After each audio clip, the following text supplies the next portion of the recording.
ሰውን ተጣልተ አንት ምናምንቴ አንት ምናምን አንተ ወዘተርፈ በዘሩ ሰድበው በድህነቱ ሰድበው በመልኩ ሰድበው በድንቁርናው ሰድበው ስትጨርስ እዚህ መጥተ ደግሞ አባታችን ሆይ በሰማያት የምትኖር በደላችን ይቅር በለን እኛም የበደሉን ይቅር እንደምንል።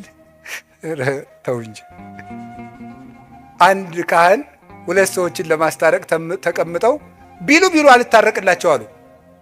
በሉ ለጸሎት እንነሳ አሉ። ለጸሎት ተነሱ። በሉ አባታችን ሆይ እንበል። አባታችን ሆይ ሳይታረቁ ነው እኮ። በሰማያት የምትኖር ስምህ ይቀደስ፣ መንግሥትህ ትምጣ፣ ፈቃድ በሰማይ እንደሆነች እንዲሁም በምድር ትሁን። የዕለት እንጀራችንን ስጠን ዛሬ፣ በደላችንን ይቅር በለን እኛም በሕግ አምላክ እዚህ ላይ ያቆሙ አሉ ይባላል። ገብቷችኋል? ለምን እኛም የበደሉንን ምን የሚላለው ይቅር እንል ዘንድ የሚላለው። እግዚአብሔር ላይ ለምን ድራማ ትሰራለህ? ታረቅ።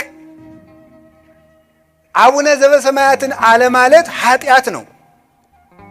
ሳይታረቁ አቡነ ዘበሰማያት ማለት ደግሞ በእግዚአብሔር ላይ መዘበት ነው። እግዚአብሔር ደግሞ አይዘበትበትም አይደል ያለ ቅዱስ ጳውሎስ። ስለዚህ ሁላችንም እንታረቅ፣ ከዛሬ ጀምሮ እንታረቅ። እኔ የተጣሉ ሰዎች ገጥመውኝ ሳስታርቅ የምጠቀማት አንዲት ነገር አለች። ከጠቀመቻችሁ ልንገራችሁ። ሁለት ሰው ሊታረቁ ተቀምጠው እምቢ ካሉኝ፣ አይ አባ አልገባህም፣ ሰውየው እኮ እንዲህ ያደረገኝ ሰው ነው ሲለኝ አንድ ጥያቄንም ጠይቅ፣ ከክርስቶስ ትበልጣለህ ነው የምለው። አልበልጥም። እንግዲያስ እግዚአብሔር እንዲያደርጉ ተደርጎ ምን ብሏል? ታርቋል። ብዙ ባልና ሚስት በዚህች ንግግር ታርቀውልኛል። ከክርስቶስ ትበልጫለሽ፣ ከክርስቶስ ትበልጣለህ እላለሁ። አልበልጥም ካልክ ታረቅ፣ አልታረቅም ካልክ እንዲሁ ከሆነም ደግሞ እሱ ይምጣ፣ ከሆነም ደግሞ እሷ ትምጣ አይባልም። ሄደህ ታረቅ። ዛሬ ስለ እርቅ ነው የምነግራችሁ። የጻድቁ ቤት የእርቅ ቤት ስለሆነ አባታችን አቡነ ተክለ ሃይማኖት ዓርብ ቀን አይደለ አንድ ሰውዬ መጥቶ የጣዖት አምላኪ ልጅ መጣ። ከዚያ በኋላ ውሃውን ባርከው ወተት አድርገው ጠጣ አሉት። አይ መርዝ ልትሰጡኝ ስለምትችሉ ቅመሱልኝ አለ። ደቀ መዝሙራቸውን ቅመስለት አሉት። እንዲህ አባታችን በጾሙ አለ። ልጄ ከጾምማ ፍቅር አይበልጥም አሉ አቡነ ተክለ ሃይማኖት። ከጾም ፍቅር ይበልጣል። የምግብ አድማ እኮ አይደለም። ጾምማ እንግዲህ ይሄ አሁን ሰው ውፍረት ለመቀነስ እየጾም አይደል አሉ። እየጾመ ነው አሁን። ሳይበላ ያድራል። ከንችር ብሎ ነው የሚያድረው። አቋሙን ለማስተካከል ብሎ መከራውን እያየ ማለት ነው።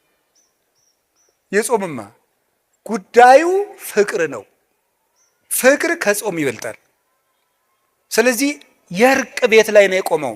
የተክለ ሃይማኖት ልጆች ከሆን እንታረቅ። ዛሬ ጀምራችሁ ሄዳችሁ ታረቁ። ሰው ልካችሁ የተጣላችሁትን ይቅር ባዮች ሁኑ። ቤታችሁን ይቅርታ አስለምዱት።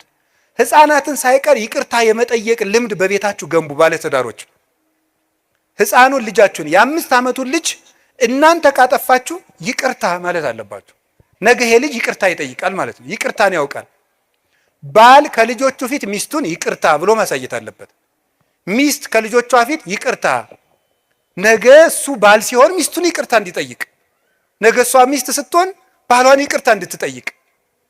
ይቅርታን ስላልተማርን ነው አሁን ይሄ ተራራ ልብ ይዘድ ብለን እንዲህ እንደ ዶሮ አውራ ዶሮ ነው እንደዚህ ኩፍስ የሚለው። አውራ ዶሮ ይመስል ልባችንን አሳብጠን ነገ ክርስቶስ ለሚንደው። የእግዚአብሔር ልጅ የሚያደርገን እርቅ ነው። አሁንም ስለ እርቅ ትልቅ ነገር፣ ሰውን መንቀፍ፣ በሰው ቂም መያዝ፣ ወንድምን መጸየፍ እግዚአብሔርን ከኛ ይሰውረዋል።